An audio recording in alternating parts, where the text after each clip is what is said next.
যে কারুর মাইনের ক্ষেত্রে কোনো সমস্যা যেখানে নেই, তখন সেখানে এই এই এই আন্দোলনের যৌক্তিকতা কি আছে? বৈঠকটা আমি বলি, বৈঠকটা ওরা চেয়েছিলেন এবং ওদের বৈঠকের শুরুতেই কথা হয়েছিল যে আমরা লিগাল কনসালটেশন ছাড়া আমরা বিন্দুমাত্র এগোবো না। তো ওরা একটা কতগুলো দাবি দিয়েছিলেন, তার মধ্যে বেশ কিছু দাবি লিগালি বলেছে করা যাবে, আবার কিছু দাবি বলেছেন এটা করা যাবে না, এটা সুপ্রিম কোর্ট এটা করতে বলেননি আমাদের কোনো তালিকা প্রকাশ করা, এটা সুপ্রিম কোর্টের কোনো ডিরেকশনে নেই। তো এটা আমাদের যারা আইনি পরামর্শদাতা এবং সর্বোচ্চ স্তরের আইনি পরামর্শদাতা যাদের কথা ওরা বিশেষভাবে দাবি করেছেন যে সেই ধরনের আইনজীবীরা যেন আমাদের পক্ষে দাঁড়ান রিভিউ পিটিশনে, এটা তাদেরই কথা। তো সেটা একটা পার্ট আমরা করতে পারিনি, কিন্তু এমন নয় যে করতে পারিনি মানে যে আমরা সেটা লিগাল কনসালটেশন নিইনি। এবং আমরা ওই বৈঠকেই বলেছিলাম যে আইনি পরামর্শ পেলে তবেই করতে পারবো, আমরা পাইনি তাই করিনি। এই যোগ্যের তালিকা প্রকাশ করতে পারলেন না কেন? আর যদি আইনি পরামর্শ অনুযায়ী না পারে তাহলে কারা বেতন পাবে, কারা স্কুলে যাবে, এগুলো নির্ধারণ হবে কি করে? সবকিছু তো এর পুরো তালিকাতে আমরা আমরা কি বলেছি, প্রথম কথা হচ্ছে যে যোগ্য আমাদের এই 17 তারিখে যে মধ্যশিক্ষা পর্ষদের যে তালিকা দেওয়া হয়েছে, যোগ্য অযোগ্য এটা আপনারা বলছেন আমরা আমরা নির্ধারণ করতে পারিনি। আপনারা যদি 17 তারিখের কেসটা দেখেন যেখানে আমরা ক্লারিফিকেশন চাই, সেখানে খুব পরিষ্কার করে 17,206 জন তারা যোগ্য, এটা মধ্যশিক্ষা পর্ষদ এফিডেভিট দিয়ে জানিয়েছে। হ্যাঁ, 17,206 জন। হ্যাঁ হ্যাঁ হ্যাঁ, সেটা দেওয়া আছে। অর্থাৎ আমরা আমাদের ভাগ আছে এবং আমরা সেটা সেই অনুযায়ী আমরা কাজ করছি। হ্যাঁ, সেই কাজ আমাদের করতে দিন।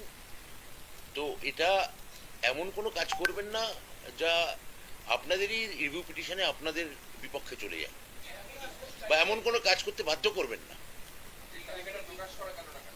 আইনি পরামর্শ পাইনি, আমি যে বললাম আপনাদের।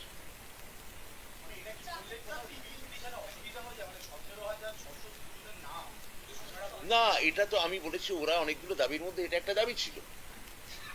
আমরা ইতিমধ্যেই আমাদের যে ক্লারিফিকেশন সেটা অনুযায়ী যোগ্য শিক্ষকদের ওরা বলেছেন কাজ চালিয়ে যেতে। তাহলে আমাদের যে স্কুল দপ্তরের যে সিস্টেম, সেই সিস্টেম অনুযায়ী এটা এটা এটা করা হচ্ছে। এখানে অনিশ্চয়তা কোথায় সেটাই তো আমি বুঝতে পারছি না।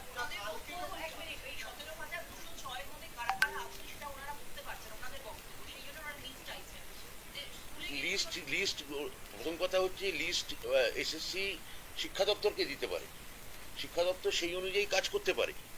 কথা হচ্ছে যে এদের মধ্যে একজনকেও যাদের কথা আপনারা বলছেন তাদের কাউকে কি টার্মিনেশন লেটার দেওয়া হয়েছে? উত্তর হচ্ছে না। এদের কাউকে কি কোনো কাজে যোগ দিতে অসুবিধা হয়েছে? উত্তর হচ্ছে না। এদের কাউকে কি কোনো বেতন বন্ধ করার নির্দেশ দেওয়া হয়েছে? উত্তর হচ্ছে না। এদের কাউকে কি কোনো কাজ করার ক্ষেত্রে কোনো সরকারি আধিকারিক কোনো বাধা সৃষ্টি করেছেন? উত্তর হচ্ছে এক দুটো জায়গায় করেছেন, সেখানেও আমরা সক্রিয়ভাবে হস্তক্ষেপ করে যাতে এরা প্রত্যেকে কাজে যেতে পারেন আমরা তার বন্দোবস্ত করেছি। তাহলে যেখানে অনিশ্চয়তা নেই, খামোকা এমন কোনো আচরণ করা উচিত না আন্দোলনের স্বার্থে যেটা তাদের রিভিউ পিটিশনকে দুর্বল করে। তাদের সঙ্গে কথা বলেই তো আমরা এগোচ্ছি। একজন একজন করে না বললে আমি বলতে পারবো না।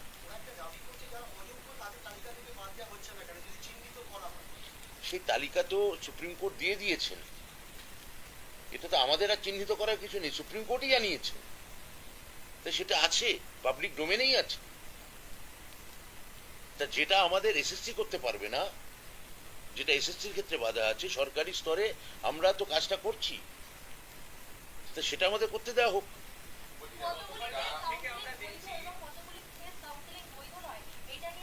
এইটা নিয়ে দেখুন, এটা কোন থার্ড ফেজ ফোর্থ ফেজ এগুলো যেগুলো আপনারা বলছেন আমরা জানি না, এগুলোর কথা আমরা বলিনি, এসএসসি চেয়ারম্যানও এটা বলেননি। এবং এটা আমাদের কথা হচ্ছে যে এটা সুপ্রিম কোর্টের অর্ডারেও কোথাও লেখা নেই।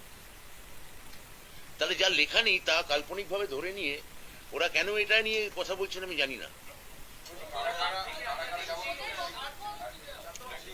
শিক্ষাকর্মী বা থার্ড ফেজ থেকে বাকি কাউন্সিলিং এ যারা আছে বা যোগ্য টিচার অযোগ্য টিচার কারা কারা স্কুলে যেতে পারবেন এবং কারা কারা বেতন পাবেন এই তালিকাটা যদি বলেন কারা যেটা সুপ্রিম কোর্ট পরিষ্কার করে বলে দিয়েছেন তো, যে কারা স্কুলে যেতে পারবেন, সেখানে তাদের ক্ষেত্রে একটা ভাষা তারা বার করেছেন, স্পেসিফিক্যালি নট টেইন্টেড। তো এটা সেই অনুযায়ী তো আমরা এগোচ্ছি। তো এটা এই মুহূর্তে এটাকে নিয়ে জলঘোলা করে ওরা নিজেরাই নিজেদের রিভিউ পিটিশনের ক্ষেত্রে আমার মনে হয় বিপদ টেনে আনছেন। এটা আমার মনে হয় ঠিক নয়, যেখানে আমরা তাদের স্বার্থে মুখ্যমন্ত্রী সর্বতভাবে তাদের পক্ষে থাকার নির্দেশ দিয়েছেন, তখন এই সহযোগিতাগুলো আমার মনে হয় করা উচিত।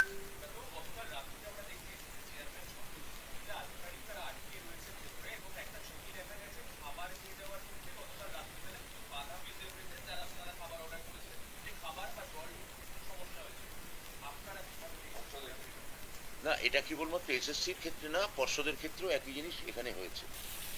হ্যাঁ, এই যে পর্ষদের ক্ষেত্রে অনেক মহিলা কর্মী ওখানে ভেতরে আটকা পড়ে আছেন। পর্ষদের ক্ষেত্রে একটা বাড়তি জিনিস আছে, এখন মাধ্যমিকের কাজ চলছে রেজাল্টে, অর্থাৎ মাধ্যমিক পরীক্ষার ফল বেরোবে এবং সেখানে খুব গুরুত্বপূর্ণ ডকুমেন্ট সেখানে আছে। সেখানে এই কাজকে ভণ্ডুল করা বা পণ্ড করা এটা ঠিক নয়। এখানে লক্ষ লক্ষ ছাত্রছাত্রীর ভবিষ্যৎ জড়িয়ে আছে।